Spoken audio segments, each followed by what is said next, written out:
నిన్న N convention కూల్చివేత పైన మనం మాట్లాడాల్సినటువంటి అవసరం అయితే ఉంది. నిన్న పలు స్టోరీలు కూడా చేయడం జరిగింది. అయితే 2014లోనే ఎన్ కన్వెన్షన్ కూల్చివేయాలని చెప్పేసి కూడా ఆనాడు కోర్టు ఆర్డర్ ఇచ్చినప్పుడు కూడా గత ప్రభుత్వం కొన్ని ప్రలోభాలకు లొంగి పెద్ద ఎత్తున కూల్చివేతలు ఆపివేయడం జరిగింది. దానికి ముఖ్య కారణం ఒక విషయం, రెండు విషయాలు నేను చెప్పాలి. ఇందులో ప్రధానంగా కేసీఆర్ ఎందుకు లొంగిపోయిండు, కేటీఆర్ ఎందుకు లొంగిపోయిండు, నాగార్జున ఏ విధమైనటువంటి ప్రలోభాలు పెట్టిండు అనేది మనం తెలుసుకోవాల్సినటువంటి అవసరం అయితే ఉంది మిత్రులారా. అయితే నాగార్జున ఎందుకు ఏది మన హైటెక్ సిటీలోని చెరువును ఆనుకొని ఉన్నటువంటి స్థలాన్ని, అక్కడ బఫర్ జోన్ను, అదేవిధంగా ఆనుకొని ఉన్నటువంటి ఎకరం స్థలం కావచ్చు, బఫర్ జోన్లో ఉన్నటువంటి ఇంకో 3 ఎకరాల స్థలాన్ని కబ్జా చేసిన అనేది ప్రధానమైనటువంటి ఆరోపణ. అయితే దాని వాల్యూ దాదాపు 100 కోట్లకు పైగానే ఉంటుంది అనేది మన అంచనా. ఒక్కసారి ఒక ఫంక్షన్ గనక ఆ ఎన్ కన్వెన్షన్ అనేటువంటి ఆ ఫంక్షన్ హాల్ గనక ఇస్తే అది దాదాపు 50 లక్షల రూపాయల నుంచి ఉంటుంది. సో ఈ విధంగా గత 20 సంవత్సరాల నుంచి ఆ చెరువును ఆనుకొని ఉన్నటువంటి ఎన్ కన్వెన్షన్ ఏదైతే స్థలం ఉందో దాన్ని ఆక్రమించినటువంటి నాగార్జున గత 20 ఏళ్ళుగా కొన్ని 100 కోట్ల రూపాయలు సంపాదించిందనేది ప్రధానమైనటువంటి ఆరోపణ. అదేవిధంగా 2014లో ఆనాటి కేసీఆర్ ప్రభుత్వం ఏర్పడిన తర్వాత కోర్టు ఆర్డర్ ఉన్న తర్వాత కూడా ఎందుకు కూల్చలేదు అంటే 2 ప్రధానమైన కారణాలు ఉన్నాయి. దీనిలో ఇద్దరు, ఈ నాగార్జున ప్రలోభాలకు గురి చేసింది ఇద్దరిని. ఒకటి కేసీఆర్ అయితే 2 కేటీఆర్. అయితే కేసీఆర్కు అభిమాన నటుడు ఎవరంటే అమితాబ్ బచ్చన్. అయితే ఆనాడు అమితాబ్ బచ్చన్ను హైదరాబాద్కు తీసుకొచ్చేసి ఒక గెస్ట్లో కేసీఆర్ను అమితాబ్ బచ్చన్ కూర్చునబెట్టడం, అక్కడ కొంత మేర అమితాబ్ బచ్చన్ తోటి ఈ యొక్క విషయాన్ని చెప్పించడం అని చెప్పేసి జరిగిందనేది మనకు అందుతున్నటువంటి ఒక అనధికారిక సమాచారం. అది నిజమా అబద్ధమా తెలియదు, కానీ ఆనాడు 2014లో కేసీఆర్ ముఖ్యమంత్రి అయిన తర్వాత ఒక సినిమా ఫంక్షన్ సంబంధించి, అంటే అది ఒక ఆడియో ఫంక్షన్, మరి ఏదో ఒక సినిమా వాళ్ళకి సంబంధించినటువంటి ఒక ఫంక్షన్లో అమితాబ్ బచ్చన్ చీఫ్ గెస్ట్గా రావడం జరిగింది. అమితాబ్ బచ్చన్ తీసుకుపోయి ప్రగతి భవన్ తీసుకుపోయి కేసీఆర్ని కల్పించి అక్కడ నుంచి అమితాబ్ బచ్చన్ మరియు కేసీఆర్ ఇద్దరు కూడా ఆ ఫంక్షన్కి వెళ్ళడం జరిగింది. సో ఆనాడే నాగార్జున కేసీఆర్ను ఈ విధంగా మభ్యపెట్టిండు అనేది మనకు అందుతున్నటువంటి సమాచారం. అదేవిధంగా ఇటు కేటీఆర్ని ఏ విధంగా మభ్యపెట్టిండో ఇక నేను చెప్పాల్సినటువంటి అవసరం లేదు. అది తెలంగాణ సమాజానికి అందరూ కూడా ఓపెన్ సీక్రెట్. అది నా నోటితో నేను చెప్పలేను కూడా. సో ఆ విధంగా కేటీఆర్ను కూడా ఇట్లా కేసీఆర్ను అమితాబ్ బచ్చన్ అనేటువంటి అభిమాన నాయకుడిని తీసుకొచ్చేసి కలిపేయడం ద్వారా లొంగ తీసుకున్నాడు. కేటీఆర్ వీక్నెస్ని క్యాచ్ చేసుకున్నటువంటి నాగార్జున లొంగ తీసుకొని, కేటీఆర్ ఇద్దరిని లొంగ తీసుకొని ఎన్ కన్వెన్షన్ కూల్చనీయకుండా ప్రధానమైనటువంటి పెద్ద ఎత్తున ప్రయత్నం చేసిండు. దాదాపు 10 సంవత్సరాలుగా సక్సెస్ అయింది అనేది మనందరికీ కూడా తెలుసు. అదేవిధంగా రేవంత్ రెడ్డి గతంలోనే ఈనాడు ఆయన టీడీపీలో ఉన్నప్పుడే అసెంబ్లీ వేదికగా ఏది ఎన్ కన్వెన్షన్ కూల్చాలని చెప్పేసి ఆనాడే చెప్పడం జరిగింది. దానికి సంబంధించినటువంటి వీడియో కూడా మీకు కాసేపట్లో చూపించేటువంటి ప్రయత్నం చేస్తా. సో ఈ విధంగా నాగార్జున యొక్క, అంటే ఆయన ఇప్పటికి కూడా నిన్న ఏమంటుంటే చాలా క్లియర్గా పెద్ద ఎత్తున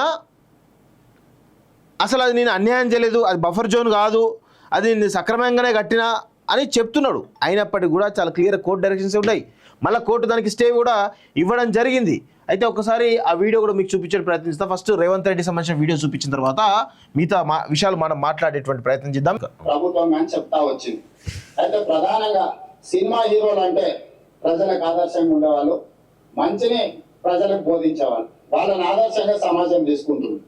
హైటెక్ సిటీ ఎదురుగా గురుకుల్ భూములలో ఎన్ కన్వెన్షన్ అనే ఫంక్షన్ హాల్ ఏదైతే ఉందో అక్కడ ఉన్న చెరువులో సగానికి అడ్డంగా గోడ కట్టి కొన్ని ఎకరాలు ఆక్రమించుకొని ఫంక్షన్ హాల్లో నిర్వహిస్తున్నారు. పదే ప్రభుత్వం దృష్టికి వచ్చింది, టీవీ ఛానళ్ళ పేపర్లలో చూపించింది. అక్కినేని నాగార్జున గారు కూడా దాని మీద స్పందించారు. ఈనాటి వరకు ఆ ఆక్రమణలు తొలగించలేదు. ఎందుకు అక్కినేని నాగార్జున గారు ఆక్రమించుకున్న చెరువుల ఆక్రమణలు తొలగించలేదు? ఎందుకు చర్యలు తీసుకోలేదు? ఏ శక్తులు అడ్డం పడుతున్నాయి? ఎప్పటిలోగా చర్యలు తీసుకుంటారో మంత్రి గారు సూటిగా సమాధానం చెప్పాల్సిందిగా కోరుకుంటున్నారు. హైటెక్ సిటీ ఎన్ కన్వెన్షన్ సెంటర్. సో దీనిపైన కేటీఆర్ కూడా హరీష్ రావు కూడా స్పందించుడు, కానీ ఇంతవరకు దానిపైన ఒక పురోగతి కూడా సాధించలేదు ఆనాటి ప్రభుత్వం, కేసీఆర్ యొక్క ప్రభుత్వం. అయితే ఈసారి రేవంత్ రెడ్డి గారు ఒక బలమైనటువంటి అకుంఠితమైనటువంటి సంకల్పంతో ఒక పెద్ద ప్రయత్నం చేస్తూ ఉన్నాడు. దానికి తెలంగాణ సమాజం అంతా కూడా ఆయనకు అండగా నిలవాల్సినటువంటి అవసరం ఉంది. ఎందుకంటే ఈ కట్టడాలలో చాలా పెద్ద పెద్ద వ్యక్తులు, తన సొంత పార్టీలో ఉన్నటువంటి చాలామంది వ్యక్తులు కూడా ఉన్నారు అనేది చాలా స్పష్టంగా తెలుస్తూ ఉంది. సో దీనిలో మరి పొంగులేటి శ్రీనివాస్ ఉన్నాడని చెప్పేసి తెలుస్తూ ఉంది, వివేక్ ఫామ్ హౌస్ ఉందని తెలుస్తూ ఉంది. ఇలా చాలామంది వ్యక్తుల ఫామ్ హౌస్లు కూడా ఆ బఫర్ జోన్లో FTL పరిధిలో ఉన్నాయి అనేది మనకు అందుతున్నటువంటి సమాచారం. సో ఈ కట్టడాలు ఎన్ కన్వెన్షన్ తోటి ఆగకూడదు. ఈ కట్టడాలు జన్వాడ నిన్న ఎన్ కన్వెన్షన్ జరిగింది, రేపు జన్వాడ ఫామ్ హౌస్ జరగాలి, ఎల్లుండి పొంగులేటి శ్రీనివాసరెడ్డి ఫామ్ హౌస్ జరగాలి, తర్వాత వివేక్ ఫామ్ హౌస్ కూడా కూల్చాల్సినటువంటి ఏవైతే అక్రమంగా కట్టుకున్నారో వాటిని కూల్చాల్సినటువంటి అవసరం ఎంతైనా ఉందని చెప్పేసి కూడా కాలోజీ టీవీ వేదికగా మేమైతే కోరుతా ఉన్నాం. దయచేసి ఈ విషయంలో రేవంత్ రెడ్డి గారు ఎట్టి పరిస్థితుల్లోనూ వెనకడుగు వేయొద్దని చెప్పేసి కూడా నేను కోరుతా ఉన్నాను. ఒకసారి ఎన్ కన్వెన్షన్ ప్రస్తుత పరిస్థితి చూడండి, చాలా క్లియర్గా అది చెరువు, ఆ చెరువును ఆనుకొనే గోడ కట్టి, చిన్న గోడ కట్టేసి ఎప్పటి నుంచో కూడా ఉన్నాడు. దాన్ని కూల్చి చాలా స్పష్టంగా కనబడుతుంది కదా. దానికి నాగార్జున ట్వీట్ చేసి ఇది అన్యాయంగా కూల్చిర్రు, నాకు ఆల్రెడీ స్టే ఆర్డర్ ఉంది, అది ఉంది, తొక్క తోటకూర అనుకుంటూ మాట్లాడుతూ ఉన్నాడు. బుద్ధుండాలి కదా కొంచెమేనా. ప్రభుత్వ స్థలాలను కబ్జా చేయడం ఏంటి, చెరువులను ఆనుకున్నటువంటి భూములను కబ్జా చేయడం ఏంటి, వాటిపైన అక్రమ నిర్మాణాలు కట్టడం ఏంటి, దానిపైన ఏ విధంగా కోట్ల రూపాయలు దండుకుంటారో మనకు తెలియదా? ఇలా ఓన్లీ ఇదేదో నాగార్జున తోటి ప్రారంభమై ఇంకెవరితో అంతమేది కాదు, ఇది చాలా పెద్ద అంశం. ఈరోజు 111 జీవో పరిధిలో కూడా అనేకమైనటువంటి అక్రమ కట్టడాలు ఉన్నాయి. ఫిరంగి నాలకు ఆనుకునే దానిపైన గోడ కట్టినటువంటి జన్వాడ ఫామ్ హౌస్ కూడా ఉంది, అదేవిధంగా కవిత ఫామ్ హౌస్ కూడా ఉంది. ఇలా చెప్పుకుంటూ చాలామంది ఫామ్ హౌస్ కూడా అక్కడ ఉన్నాయి. వాటిని కూడా ఇమ్మీడియట్గా కూల్చారని చెప్పేసి కూడా రేవంత్ రెడ్డి ప్రభుత్వాన్ని నేను డిమాండ్ చేస్తూ ఉన్నాను. ఇది ఆగొద్దు, ఇది నాగార్జున ఎన్ కన్వెన్షన్ ఆగొద్దు, ఇది కేటీఆర్ ఫామ్ హౌస్ తోటి స్టార్ట్గా ఇంకా ముందుకు పోవాలి, ఇంకా మిగతా వాళ్ళ ఫామ్ హౌస్ కూడా చేయాలి. నాకు తెలిసి రేపు మాపో ఆ పల్లరాజేశ్వరికి సంబంధించిన అనురాగ్ యూనివర్సిటీ కూడా కూల్చాల్సిందే అని చెప్పేసి కూడా తెలుస్తూ ఉంది. ఆయన కూడా వాటి చెరువుల పైన కట్టిందని చెప్పేసి వాళ్ళు స్పష్టంగా తెలుస్తూ ఉంది. ఒకసారి చూడండి, ఇంత పెద్ద చెరువును కబ్జా చేసిండు ఈ మహానుభావుడు. ఎట్లా వదులుతారు? దీనికి ఖచ్చితంగా అన్ని రాజకీయ పార్టీలు కూడా రేవంత్ రెడ్డికి అండగా నిలవాలి. చూపించు, చుట్టూ మొత్తం కబ్జా చేసిండు మహానుభావుడు.